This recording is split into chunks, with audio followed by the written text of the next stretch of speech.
Hello everyone, welcome back to the Voice of College Football. I'm your host, Talia. I hope everyone's enjoying basketball season. I know that NBA trade just absolutely shook the world of sports. Anytime I go on Twitter, Instagram, that's all I see. But besides that, I hope everyone's also enjoying college basketball. You know, there's games every day and there's always something happening with that. But even on the off season for football, don't worry, there's still stuff to talk about. So, today I want to talk about the top transfers Florida landed for the 2025 season. And I want to start off by saying Florida did not hit the transfer portal hard. I have to say, on3 they're ranked 61st. They've only landed 5 transfers in the winter portal, and there's schools like Texas Tech, Ole Miss, and Missouri who are all ranking in the top 3.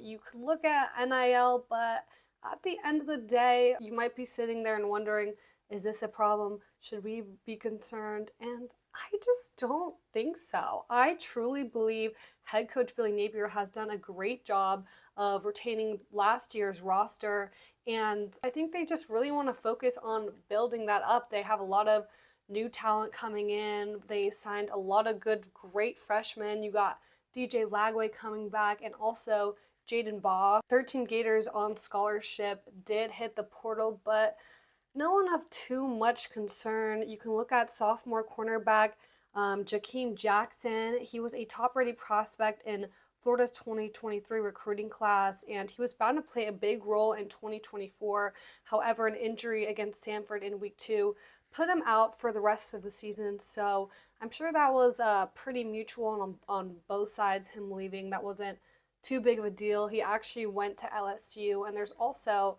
another player that went to LSU, a junior edge, Jack Pyburn. I don't know if you saw this all over Twitter, but it was kind of a big deal when he left because there were reports saying that he had a list of demands he gave Billy Napier, which was saying he wanted that starting position 100%. He wanted $45K a month in NIL, and he also wanted to be promised as the third down edge rusher. That was what reports said, but he went onto social media and he actually said that those were false. I'll put up his story. He kind of made fun of reports saying, I'm already the starter. How could I leave for not being a starter? Which honestly is true. But with Twitter now these days, I feel like there's so many things. I don't know where this report came from, if it's credible. Who knows? He's definitely a loss to Florida. He's 6'4" and 260 pounds. Last year, he totaled 60 tackles, 2 sacks, and 1 interception. And he actually only had 1 start for Florida in 2023 after suffering a season-ending ACL tear. It was a little bit of a hit to Florida, but nothing detrimental once again. And I know this video is about new people coming in, but I do want to touch on a few more people that did leave, and that includes junior defensive end Justin Boone. He committed to Arkansas with 1 season of eligibility left, and he honestly played limited minutes in 2024. And other transfers included Arlis Boardingham. He was a tight end. He's going to Bowling Green. Gavin Hill, he was at Florida A&M.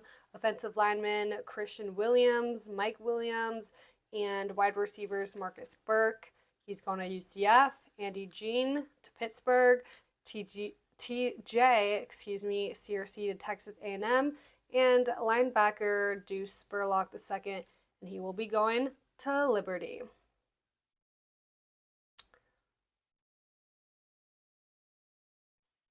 But even with these losses, honestly, several media outlets have placed the Gators in a top 25 spot, with Sporting News actually putting the Gators at 11th. And I just saw the other day a CBS analyst put us at, I think it was 18. Put that up right there. So you win some, you lose some. Let's get into the new people coming in, and I want to start with the most recent transfer. His name is Harrison Bailey. He's a senior quarterback from Louisville. The Gators required Harrison mostly because we had a freshman commit. His name is Deshaun Purdy, but he withdrew his transfer papers kind of a few days after he committed and ended up going to Wake Forest. I'm not really exactly sure what led to that decision, but that kind of made Florida realize, okay, we need a signal caller. And, they looked, and I think this was kind of a match made in heaven. He has put up solid numbers in his limited minutes for the Cardinals. It is his sixth season of college football, so he does have a lot of experience. His last two was at Louisville, like I said.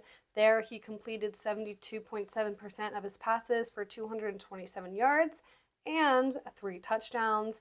He also played 1 year at UNLVE in 2022 after originally joining Tennessee out of high school in 2020. And he was actually the number 4 quarterback in 2020, right behind CJ Stroud and also Bryce Young. So he's got a pretty stacked resume. He is kind of exactly what Florida was looking for. He has proven himself, and he's definitely a reliable resource to back DJ Lagway with his stacked resume. He's a former 4-star prospect, ranked number 101 in the nation, and this was just perfect. He's going to be competing with 2025 a commit 4-star signee Tramel Jones Jr. That is if DJ Lagway does not get hurt. And I think those are two great options. A quarterback is rarely ever healthy for every game, every minute. So excited to see how that rotation pans out. All right, next up is Kofi Asari. He is an edge rusher from UMass. He's kind of stepping in for Jack in that defensive spot, and he was actually the first player in the transfer cycle to join the Gators. So there you go. He's coming off his redshirt sophomore season at UMass. He has 2 more years of eligibility. Oh gosh, that word always trips me up. Eligibility, and is expected to make an immediate impact on Florida's defense. He was a 3-star recruit coming out of high school in 2022, was ranked at the number 109 edge in the country and the number 13 player from Massachusetts. And in the 2024 season, he appeared in 10 games, recording 23 tackles, 13 solo, 3 sacks, 1 forced fumble, and 1 fumble recovery. This was honestly a much needed addition to the team, especially after so many edges leaving. He's going to actually add a lot of depth and stability in that position, so I see him making a big impact at Florida. Maybe not a huge impact, but he'll definitely come in and step up. All right, next up on my list is cornerback Michael Caroway Jr. from Southern Mississippi, and let me list out some notables from him. He will have 1 year of eligibility remaining, having played 30 games across 3 seasons for Southern Mississippi. In his 3 seasons there, he accounted for 70 total tackles and deflected 7 passes. And before Mississippi, he actually played 2 years at the JUCO level at Southwest Community College. In his 2 seasons there, combined at the JUCO level, he accounted for 34 tackles and 1 interception. And in 2022, he was actually ranked number 71 overall for JUCO players, and he was also number 10 ranked in the JUCO cornerback section or department. I think this was a little bit of a random hire, I guess you could say, but it was definitely needed for the Gators' defensive secondary. I just couldn't see them not filling that, so I'm glad they were able to find him, and I love JUCO products. I really hope to see him do well in the field and make an impact. Now for a Western transfer, there is J. Michael Sturdivant from UCLA, and he was a wide receiver, and I'm actually a little excited for him to come. Let me list out some of his stats. He was a redshirt junior, and he caught 22 passes for 315 yards and 2 touchdowns last season for UCLA. He's 6'3", 205 pounds, and he's actually coming off the least productive season of his college career. And compared to 2023, when he transferred to UCLA, he had 36 catches for 597 yards and 4 scores. So, in 2024, there was kind of a decline of play, but that goes with minutes and also roster changes. He's kind of coming in here to replace Elijah Badger, but at the end of the day, I am not too worried about this wide receiver department. It is absolutely stacked. I'm going to throw up this tweet explaining all the people we have. You have Eugene Wilson, Khalil Jackson, and even Aiden Mazzell coming back. They all put up amazing numbers. You also have freshman Dallas Wilson coming in. I'm sure football fans, Gator fans have heard of him and they're excited to see him. I think this is a great addition to their already stacked room, and I think, switching environments from being at UCLA and now he's coming to Florida, it's a change of pace, so hopefully he can bring back those 2023 numbers. Okay, that brings me to my last transfer on my list, and his name is Tommy Doman, and he is from Michigan. He's a punter, which is good news because last time we had a punter named Tommy, things ended great. Tommy Townsend, who is now on the Texans, he was on the Chiefs, and he did make it to the Super Bowl.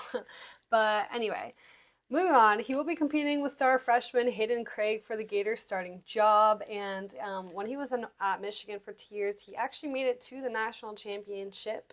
As for his stats, he has played in 31 games and has 103 punts with 4,475 yards, 43.4 average per punt, 7 touchbacks, 34 inside the 20, 49 fair catches, and 0 punts blocked. He has 1 year of eligibility left, and he was ranked number 2 in this position in the portal. So you could say Florida kind of won with this transfer. I think punters play a role on the football team that does not get enough recognition. I think it could be really a make or break position. Tommy, we're rooting for you, and hopefully we have another Tommy 2.0 on our hands. That's all for now. Thank you guys so much for watching. Don't forget to like, comment, and hit that subscribe button. Please feel free to leave any upcoming video recommendations or stuff you want to see. I was thinking of potentially doing top commits to Florida. Would that be something